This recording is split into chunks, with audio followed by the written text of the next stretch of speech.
A woman we'll call Helen came to see me. She works in an open planned office, and sometimes in that office the volume of noise can go up a little bit. But she said, look, really, she can cope with that. It's acceptable and it's usually short-lived. Even when people go past having a little conversation with someone, at least it's short-lived. So she said, look, that's acceptable.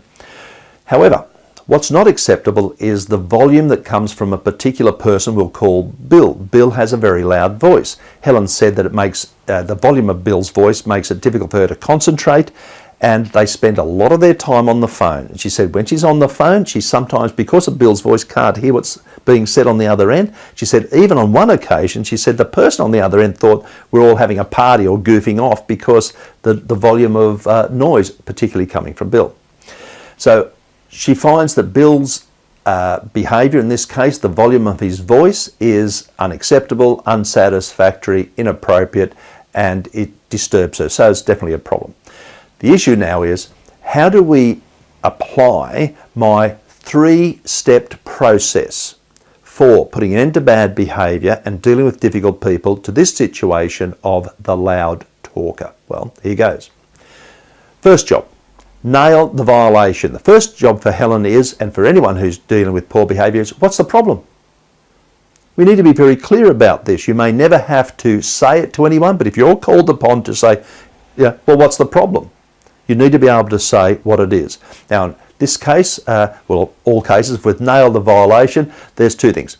Number one is the facts of the situation. Boring, old, straight down the line, facts. The second issue is E for explain. What is the problem? Why is that a problem? The facts, just what was simply observed, boring, dull, objective, no emotion in this at all, and then you need to explain why it's a problem. So in Bill's case, or the case of Bill the loud talker, for example, we've got Bill was on the phone at 11 o'clock today, on the phone for 35 minutes. He was speaking at a volume which made it difficult for Helen to concentrate on her work or to hear the person on the other end of the phone, whatever it happens to be. So we need to be very clear about that. Now, what we need to do is tailor the strategies to meet that violation. Now, how do we do that? Well, I've got a list of strategies which are tried and tested. They're realistic, they're down to earth, and they work. And I've grouped those into 6 groups. The first group is safety first. Now, look, I don't think there's a safety issue here, so we can leave that group of strategies. The second group is all about leading them to it. Sometimes we can simply just forget about what they're doing. We can avoid them altogether. We can just rise above it. We can just sort of block it out, whatever. And Helen said, well, sometimes I do try and block it out. There's a limit to how long you can do this for. It is disturbing. So leading them to it isn't something that she can particularly do in this case. That's why she came to me. She doesn't want to leave them to it. The next one, the next group, is about simply saying what you need to say, telling them what you need to say, asking them what you need to say, and simply moving on. Now, that's fantastic. It's a fantastic group of strategies for when you're, say, dealing with someone at a counter and they're being rude or whatever it happens to be.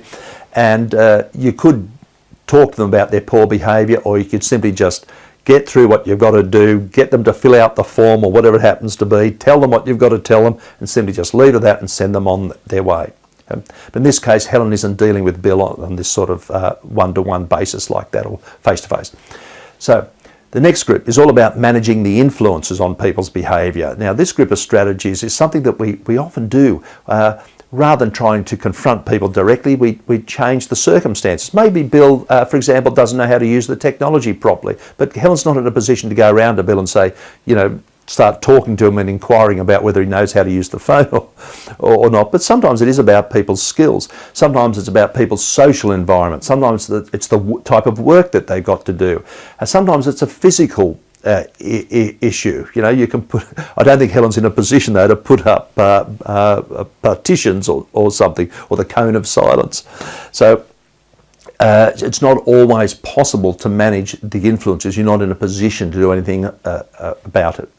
The next group is what I call telling it to them straight, or laying it on the line, and this is what I actually advised Helen to use. Now, it's a group of strategies, and I'm just going to look at one in particular. One of those is what I call the FWER script. F-E-W-E-R.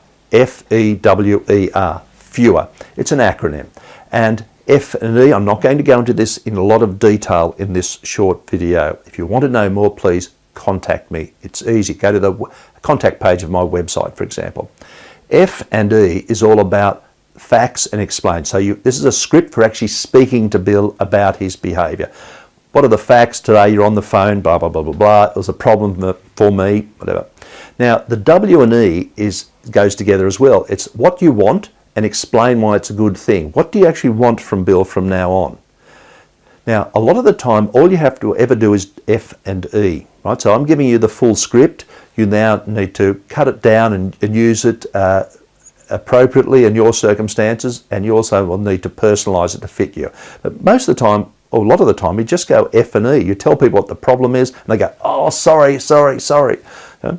But the full script, the formal script, F, E, then what you want from Bill, explain why it's a good thing, and then R is for rewards and punishments. In this particular case, Helen really didn't have any rewards and punishments to give.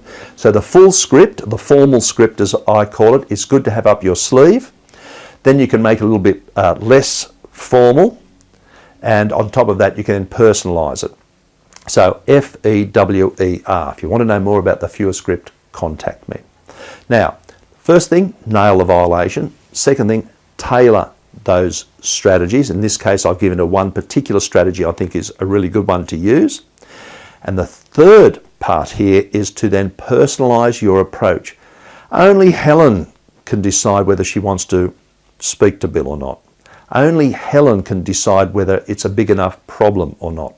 And Helen needs to change and personalise the FWER script to fit her particular culture and her way of doing things. And on top of that, it's a lot to do with what her position is, her relationship with Bill, whether it's appropriate or not for her to say anything at all. Now let's leave it there. The loud talker, not necessarily the worst problem, but if the volume of someone's voice is annoying you, as it is in Helen's case, then I think it is worthy of doing something about it. My three-step approach to this, nailing the violation, tailoring the strategy. I think the FWER script is what she really needs here. She needs to then personalise that to fit her particular way of doing things. Look, let's leave it there. If you'd like to know more, please just go to the contact page of my website. Lots of ways of getting in contact with me there. Whatever you're doing, wherever you are, please look after yourselves, look after your family and friends, and hope to chat to you soon. All the very best.